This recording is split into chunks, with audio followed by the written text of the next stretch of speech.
Salut, c'est Mythos, bienvenue dans ce tout nouveau My Retro Academia sur le quatrième arc de My Hero Academia, l'arc du SCA. C'est un arc qui se déroule du chapitre 12 au chapitre 21 et qui est pour moi le premier vrai arc de cette œuvre. Pour rappel, les My Retro Academia me permettent de revenir sur l'entièreté de l'œuvre My Hero Academia de Korei Horikoshi avant la fin du manga, potentiellement en fin d'année. C'est un manga qui d'après moi mérite beaucoup plus de visibilité car il est vraiment très bien et je pense que c'est un manga qui est encore trop sous-coté pour la valeur qu'il a. L'arc du SCA débute donc au chapitre 12 avec la présence des journalistes devant Yue qui demandent des informations sur All Might. Ce passage nous permet de voir pour la première fois le système de défense de Yue qui sera amélioré tout au long de l'œuvre. A lieu ensuite l'élection des délégués qui est attendue par tous dans la filière héroïque car elle leur permet de montrer leur âme de leader. Izuku devient donc le délégué principal et Momo devient la suppléante. On apprend d'ailleurs par la suite que le lycée ne possède pas uniquement une filière héroïque mais également une filière d'assistance et une de management. Le personnage de Tenya est également un petit peu plus développé, on apprend qu'il appartient à une famille de héros, ce qui sera encore plus montré dans la suite de l'œuvre. Il est montré comme un jeune méthodique et ambitieux avec de bonnes intentions.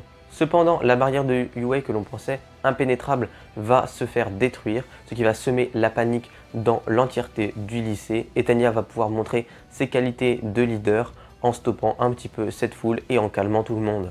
Et c'est donc ça qui va pousser Izuku à le nommer délégué. L'arc du SCA débute donc vraiment après ce chapitre un petit peu de transition alors que les élèves de seconde A vont devoir participer à une épreuve de sauvetage au sein du SCA. Le SCA est le simulateur de catastrophes et d'accidents, un lieu en dehors de Yue où Deku et ses camarades vont être encadrés par numéro 13, une héroïne capable de créer des trous noirs, mais également Eraserhead et All Might qui a bien entendu épuisé toutes ses forces. Numéro 13 va d'ailleurs expliquer un point important sur les alters qui va pouvoir montrer la différence entre les héros et entre les vilains.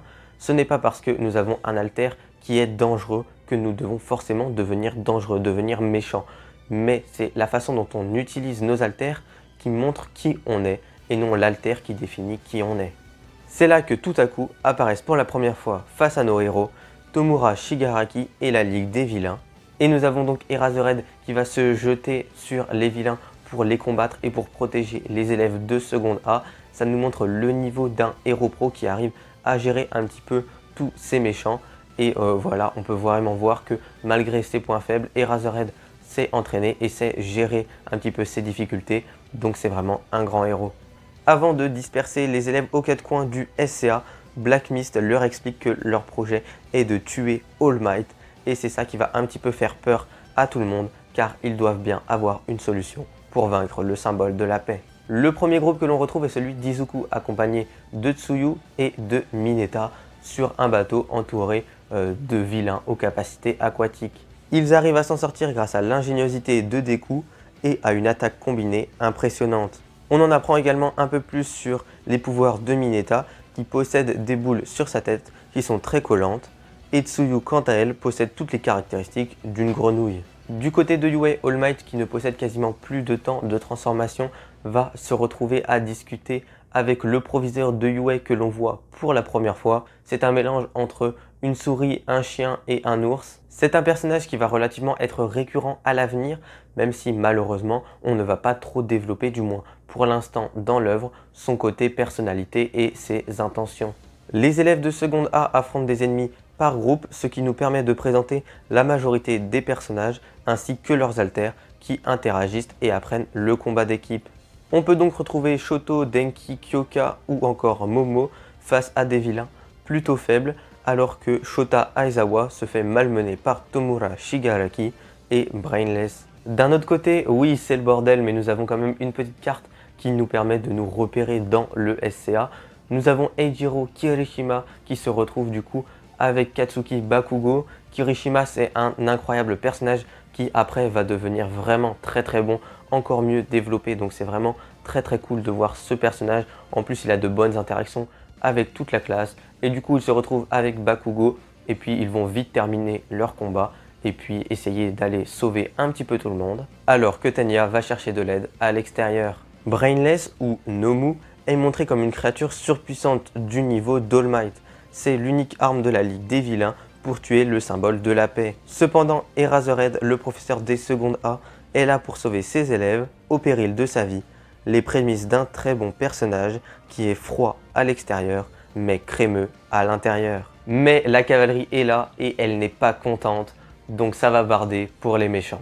All Might nous montre clairement qu'il n'est pas là pour rigoler, mais également à quel point il est supérieur à tout le monde.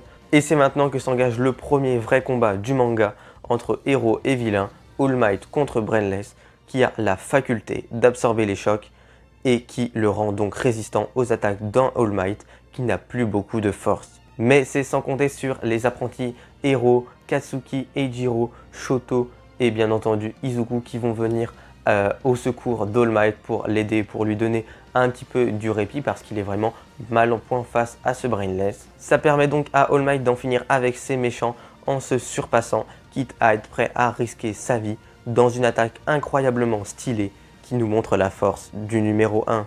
Ce qui nous permet de montrer à quel point All Might est affaibli car il a dû porter 300 coups à Brainless alors qu'il ne lui en aurait fallu que 5 avant sa blessure.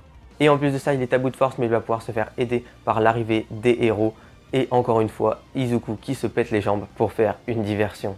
Les vilains s'enfuient et presque tout le monde est indemne, concluant donc cet arc du SCA avec Tomura Shigaraki, le futur symbole de la criminalité, plein d'ambition et de moyens, mais qui pour l'instant est encore trop jeune.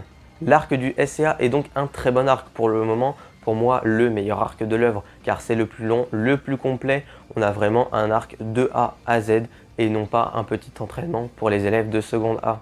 C'est un arc qui nous permet de montrer les autres élèves de la classe ainsi que leurs différents alters et leurs interactions, mais ça nous permet aussi de montrer les méchants qui vont être des méchants emblématiques, les méchants principaux de la série et du coup également voir l'évolution de ces méchants tout au long du manga. En tout cas, j'ai vraiment kiffé cet arc. Si vous l'avez kiffé, n'hésitez pas à me le mettre dans les commentaires avec un petit peu votre avis sur ce qui va arriver, sur ce qu'il s'est passé avant. Si vous ne regardez que l'animé, dites-le moi aussi parce que le combat All Might contre Brainless est vraiment très beau en animation. Donc n'hésitez pas à me mettre vos avis dans les commentaires. Si la vidéo vous a plu, vous pouvez bien entendu la liker, ça me fait toujours plaisir, ainsi que la partager. Et puis bien entendu, vous pouvez me rejoindre sur Instagram et puis sur Twitter, ça fait toujours plaisir pour avoir un petit peu de contenu exclusif et notamment des réactions à des trailers ou même des critiques d'autres projets hors des mangas. Et puis vous pouvez bien entendu vous abonner, ça fait toujours plaisir, ça soutient la chaîne, ça me motive. Donc j'espère que la vidéo vous a plu. C'était le My Hero Academia sur l'arc du SCA. C'était Mythos. Salut!